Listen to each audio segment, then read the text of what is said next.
Coach, give an opening statement about the Warner win and what we're looking forward to this week against St.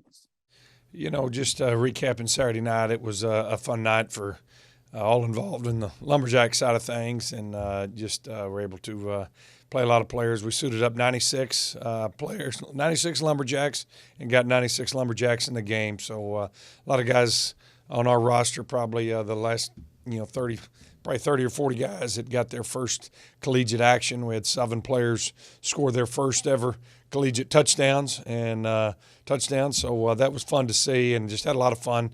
Really pleased with the way we came out and started the game. We knew it was going to be a mismatch in terms of talent, but we wanted to be efficient and operate at a high level. We were able to do that in all 3 phases of the game. Our quarterbacks played really well. Offense was efficient throughout the night. We were able to play 5 different quarterbacks, and then defensively did some good things. Still a few areas we can shore up on some fits, and we got to see some different looks we hadn't seen, so that was positive as well. Told the guys at halftime, it was 59-0. We were able to work a 2-minute drill right before halftime, which is always great practice, and knew we'd slow things down in the second half, and I've been a part of several games like this in my career. Fortunately, always on the plus side of things. But told them at halftime I wasn't worried about a shutout, just worried about playing the next play and playing at a high level.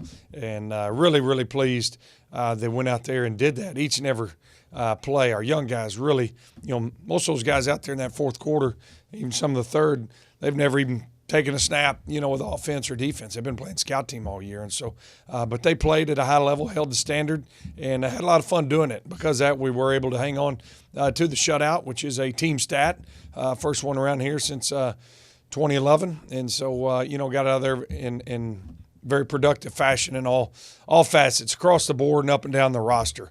But I think the highlight of the night was still the fans, the atmosphere, the support was just really, really tremendous. Our players noticed it. They've been talking about it all week. Even they're not talking about the score or the game. They just keep bragging on the crowd and how much support they had out there with the students, the band, the family weekend, the people from the community, and just a great turnout. Well over 12,000 fans, and largest crowd we've had here in I think well over a decade. So really appreciate everybody coming out and supporting the Lumberjacks. Now we've got to push all those folks down to Houston, playing the final stands of the Battle of the Piney Woods this week against Sam Houston State. A game that hadn't gone our way much over recent history, but like any rivalry game, nothing matters what happened before. It's all about the game at hand, and this one just happens to be the last one that'll be played for a long time. And so you can throw records out the window. You can throw everything out the window when you play rivalry games, and just go out there and play and have fun. And I think you'll see that. I've been a part of 2 of these since I've been the head coach here at SFA. At first one, we had no business being on the field with them, and we had a lead in the fourth quarter and weren't able to hang on. And then last year, we I think kind of proved to everybody that we do belong, and had those guys down and just didn't hang on. And credit to Sam Houston finding a way to win as they have year after year. So it was a close one, and one everybody's talked about a long time. I don't like talking about it because we end up short. And so we want to go over there and play at a high level, hopefully be in it there in the fourth quarter, and hopefully find a way to make those plays at the end to win that sucker and everything. So we're looking forward to it, having a good week of preparation so far, and should be a packed house. I know we're sold out of our allotment here on campus. Sam Houston sold out of their ticket allotment. You can still get all your tickets through NRG folks and down there at Houston, but I expect 30,000 plus, and it'll be loud and rocking, and hopefully a lot of purple in that building. So looking forward to the last Battle of the Piney Woods. No, I was wondering, is there an added pressure that comes along with this, seeing as it is the last meeting against Sam Houston? Oh, there is a lot of added pressure to this one being the last one. Casey Keeler called me last night, and he's like, Coach, I don't know what I'm going to do. There's so much pressure over here to hang on to this winning streak, and our kids can't function and focus. And no, in all seriousness, there's not a lot of pressure. It's just a game to have fun, and I think they'd tell you the same thing on their side. Their guys look forward to it.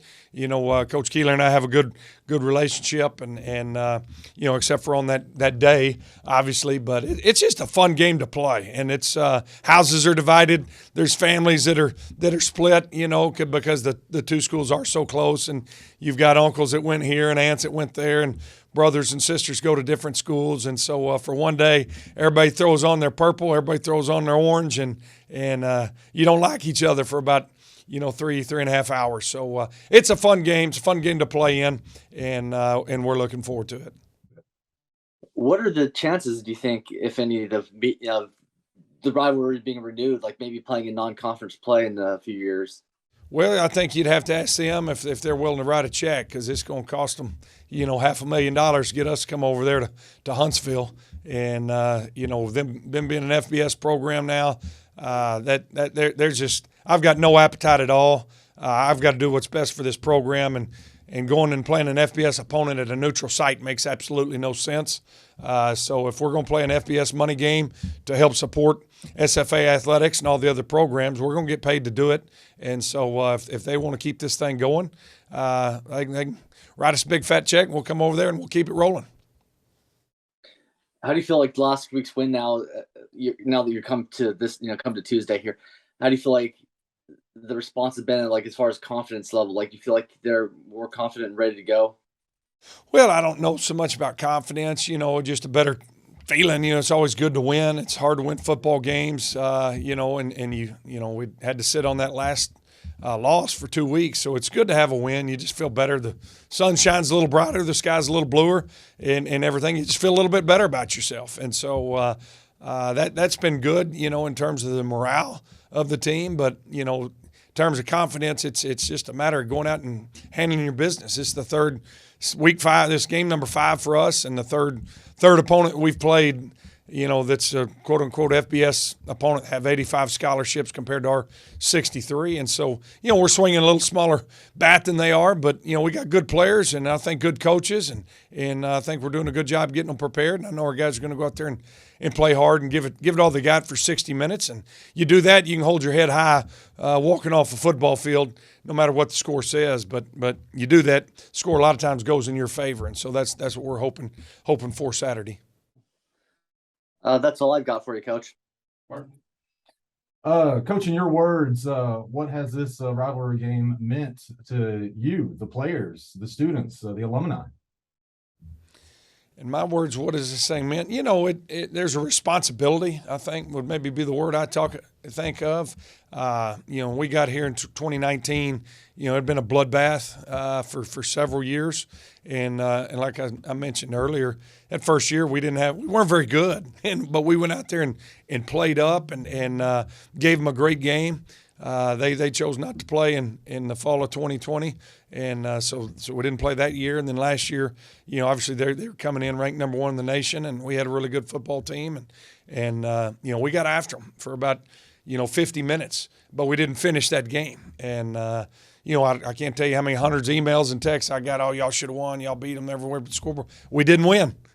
They won the game, but I'm pleased with our program. I'm pleased with our players and our coaches in years past, and hope to be this year too, just of taking on that responsibility of representing so many SFA alums, SFA backers, boosters, students, faculty, because it is a rivalry, and all the pressures on those 11 guys out there on the field to represent tens of thousands of others against that biggest rival, and we've always done a good job with that. And they've been very exciting, hard fought, well played football games, and so looking forward to doing that once again Saturday. That's all I got. What's it mean for the seniors? Well, the seniors, they've never won, so it'd mean everything to them to win this game. Just to be that class that broke the streak and got the guns back in Nacogdoches. And like I've told our team, we've got much bigger games to play ahead after this one that mean more to our program and more to our season and more to accomplishing the goals that we have set for ourselves this year. But this one would just do a lot for the program, for the university, for the morale of Lumberjacks everywhere. And so, there's some want to and there's some desire to go out there and win one for themselves as seniors, but for the program and for everybody, that dons the purple and white. Awesome.